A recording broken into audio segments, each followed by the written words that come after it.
দর্শক, একটা খবর আসলে পড়ে রীতিমতো বিচলিত হলাম। আমার মনে হলো যে এই বিষয়টা নিয়ে আপনাদের সাথে একটু শেয়ার করি।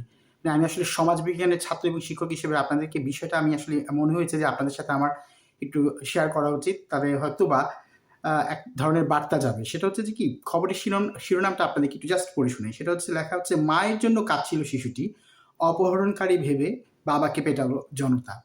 অর্থাৎ সোহেল মিয়া নামে একজন ব্যক্তি, যিনি কিশোরগঞ্জে তার বাড়ি। তার সাথে তার বউয়ের ছাড়াছাড়ি হয়ে গেছে কিছুদিন আগে।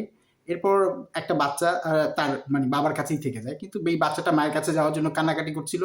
তো বাবা আরকি মায়ের কাছে নিয়ে যাওয়ার জন্য রওনা হইছে। কিন্তু রাস্তায় যেহেতু বাচ্চাটা কাঁদছিল, মানুষ তাকে সোহেল মিয়াকে সন্দেহ করে। সন্দেহ করে তাকে ধরে আচ্ছামতো পেটাইছে। যদিও ওই বাচ্চাটা তখন বাবা, বাবা বলে চিৎকার করতেছিল। কিন্তু তারপরেও মানুষ ধরে পেটাইছে। এখন কথা হচ্ছে, এখানে আমি একটা কয়েকটা লাইন পড়ে আমি আঁতকে উঠেছি।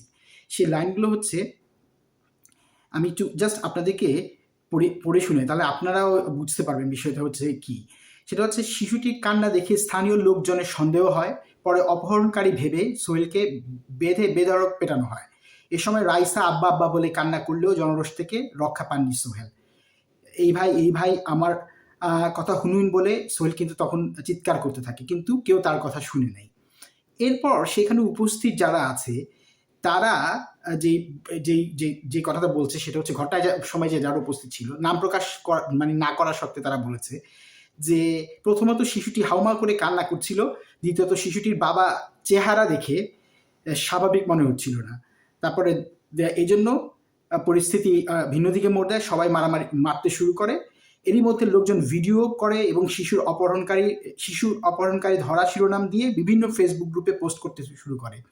অর্থাৎ মানুষ কি করলো, ওই লোকটাকে মারতে শুরু করলো এবং শিশু অপহরণকারী বলে ফেসবুকে আসলে ভাইরাল হওয়ার জন্য এগুলো বিভিন্ন গ্রুপে গ্রুপে পোস্ট করা শুরু করলো। এখন আমার মনে হলো যে, একটা লোক তার বাচ্চাকে নিয়ে যাচ্ছে, তাকে আপনার অপহরণকারী মনে হতে পারে, ঠিক আছে সে কাঁদতেছে কেন, বা তার সন্দেহ আপনার হইতেই পারে। কিন্তু আপনি তাকে ধরে মারতে শুরু করলেন, এটা একটা প্রশ্ন। দ্বিতীয় ব্যাপার হচ্ছে, আপনি মারছেন এবং সে মারার দৃশ্য আপনি আবার ফেসবুকে ছড়িয়ে দেওয়ার চেষ্টা করছেন অপহরণকারী হিসেবে। এখন কি, সমাজ বিজ্ঞানের দিক থেকে যদি চিন্তা করি, তাহলে আমি যে জিনিসটা দেখি সেটা হচ্ছে কি, যে ধরেন আমরা মানুষরা আসলে আসলে নিজেদেরকে প্রকাশ করতে চাই। এটা আমাদের মাঝে এই ইনস্টিংক্টটা আছে। এটা আমরা হিউম্যান বিং হিসেবে এটা সবার মাঝেই আছে। কেউ একটু ইন্ট্রোভার্ট, কেউ একটু এক্সট্রোভার্ট। কিন্তু ওই ইন্ট্রোভার্ট মানুষও কিন্তু নিজেকে প্রকাশ করতে চায়। এটাই স্বাভাবিকতা, এটাই ন্যাচারাল। কেন ন্যাচারাল? যেমন ধরেন, আমি আপনাদেরকে উদাহরণ দিই। এই যে মেয়েটা কান্না করতেছিল, তো কান্না করে সে কিন্তু নিজেকে প্রকাশ করেছে যে সে তার মায়ের কাছে যেতে চায়। ঠিক আছে? আবার ধরেন, এই যে আমি আপনাদের সাথে কথা বলতেছি, আমি আমার নিজেকে প্রকাশ করার এক ধরনের চেষ্টা করছি। তাহলে এটাও তো আমার প্রকাশ করার এক ধরনের বহিঃপ্রকাশ, তাই না? আমার ইচ্ছা থেকে, আগ্রহ থেকে আমি আমার নিজের কথা বলছি এবং আপনাদের সাথে এই ব্যাপারটা ভাগাভাগি করছি। এখন এই যে নিজেকে প্রকাশ করার যে ব্যাপারটা, এটা খুব স্বাভাবিক। তাহলে আমরা আমাদেরকে প্রকাশ করব, সেটা ঠিক আছে। কিন্তু করতে গিয়ে আমরা এমন অনৈতিক কিংবা এমন জঘন্য কাজ কেন করব, যেখানে একজন মানুষের গায়ে আমরা হাত তুলবো, কিংবা সেটা আমরা গায়ে হাত তুলছি সেই ভিডিওটা আমরা ছড়িয়ে দিব? এটার না কিছু কারণ আছে।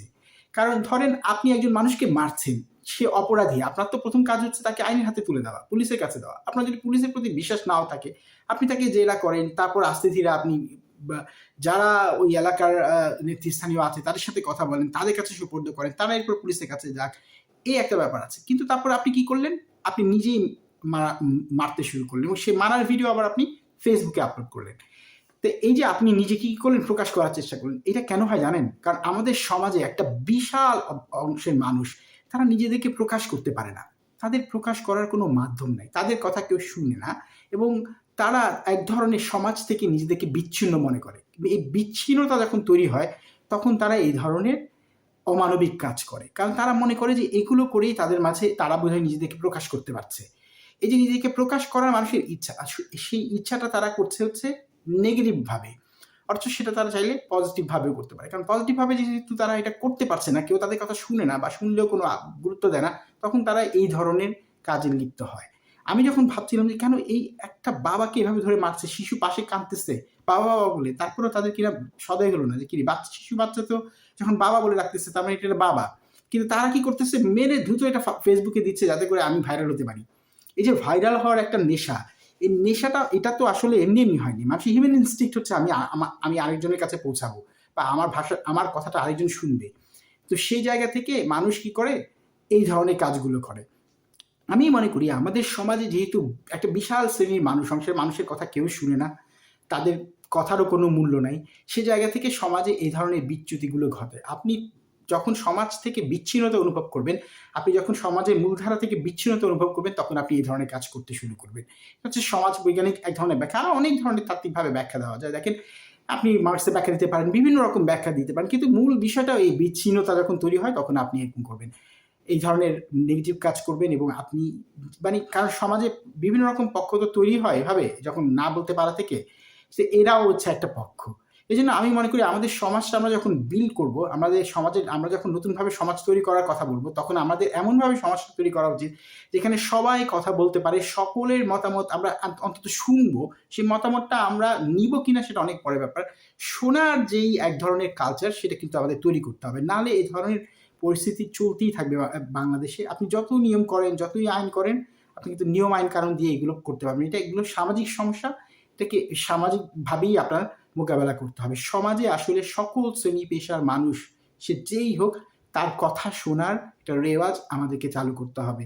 এই ধরনের অমানবিক কাজকর্ম কিন্তু সমাজে চলতেই থাকবে। প্রিয় দর্শক, আজ এই পর্যন্তই। আগামী ভিডিওতে নিশ্চয়ই আবার দেখা হবে। সবাই ভালো থাকবেন।